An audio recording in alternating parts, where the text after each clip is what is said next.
There was no Christmas Eve gift for investors, shareholders, retirees, or the jittery markets. Today was the worst trading day ever on a Christmas Eve, and it comes after the markets finished their worst trading week since the 2008 financial crisis. Slower growth, higher interest rates, lower profits, a shutdown, trade wars. There's plenty to worry investors. But as William Brangham tells us, the president and his team seem to be adding to that anxiety.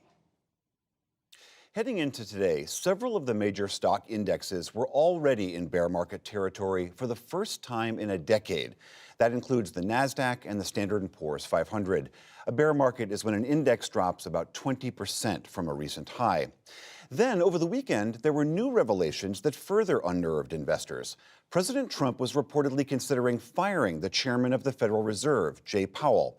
Administration officials have since denied the president had any such intention.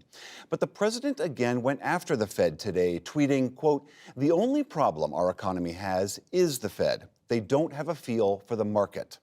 On top of that, yesterday, Treasury Secretary Steven Mnuchin issued this puzzling statement, saying he'd spoken with the heads of the biggest U.S. banks to reiterate the strength of the financial system and to confirm their reserves of cash for lending. To many, this harkened back to a concern not seen since the Great Recession in 2008. Annie Lowrey watches all this for The Atlantic, and she joins me now from New York.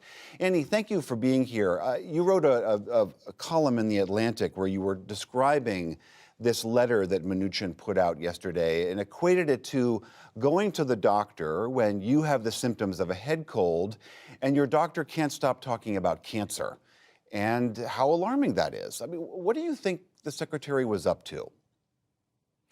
Yeah, so it would be quite normal for the Treasury Secretary to talk to the heads of big banks. This is something that happens all the time, that isn't surprising. But the Treasury put out this press release on a weekend before a holiday, assuring market participants that nothing was happening, indicating that there was some kind of financial crisis or liquidity crisis at the big banks, which was not something that anybody was worried about. We're in a very kind of classic vanilla bear market, but there's no signs that the nation's banks are teetering or that we have to have those kind of 2007, 2008 worries again. And so it was a very weird statement, and it frankly unnerved a lot of market participants who were like, does Secretary Mnuchin see something that we don't see? Is there something that we're missing? Because this just seems like a down market. I guess that's just a mystery we'll have to wait and find out about. What is it, do you think, is really going on with the market? We have seen this very precipitous drop. What do you think is driving that? There are a number of fundamental issues that the market is responding to. So first and perhaps most important, the Fed is raising interest rates. That's increasing borrowing costs. It's slowing the economy down. The markets are pricing that in, and it's starting to show up in terms of, decreasing home sales, decreasing car sales, perhaps increasing defaults. We have problems in a number of kind of financial markets. So the leveraged loan market, for instance, is having some issues where people are losing some money. All of this is somewhat to be expected, though, right? Like, we've been in a bull market for 10 years, and this is seen as being kind of a natural correction. People are also concerned about Donald Trump's trade war. They are concerned about uncertainty emanating from Washington. They are concerned about slowing global growth. All of these things are affecting the markets, and they might indicate that the U.S. economy might slow down.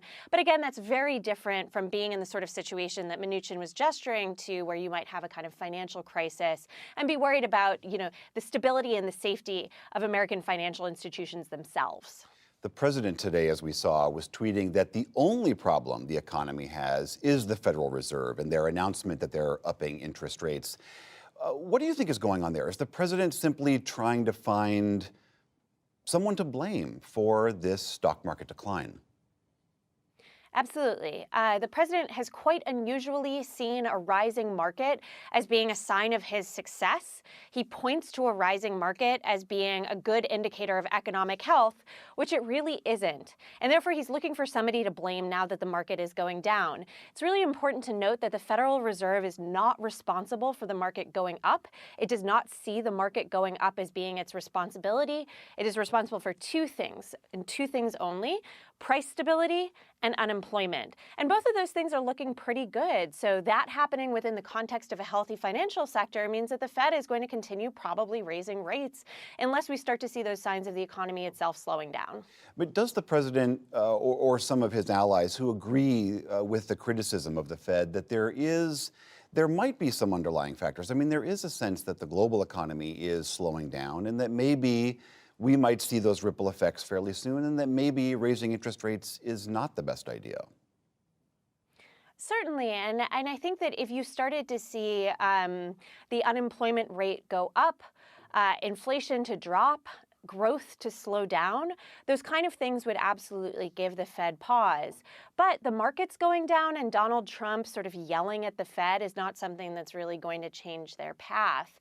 Right now, I think that the markets are concerned about instability emanating from Washington, from the Trump administration itself. And one thing that happened with Secretary Mnuchin's statement, talking to market participants, is that they were weirded out by it. And they felt like it was symbolic of the kind of shambolic state of government, inexperience at the Treasury.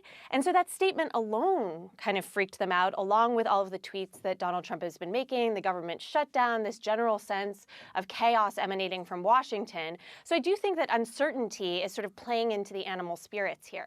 I want to touch on something you referenced before, then I'm wondering if we are making too much of this stock market decline, because as you say, we have had 10 years of a truly incredible market, and now we've had 3 months of a bad stock market. But 10 years versus 3 months, that's an unequal ratio.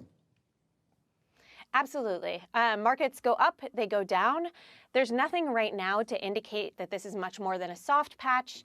The economy might slow down. We might even enter a recession.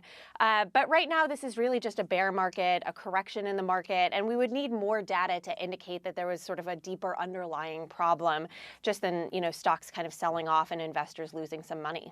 All right, Annie Lowrey of The Atlantic, thanks for coming in on Christmas Eve. Thanks for having me.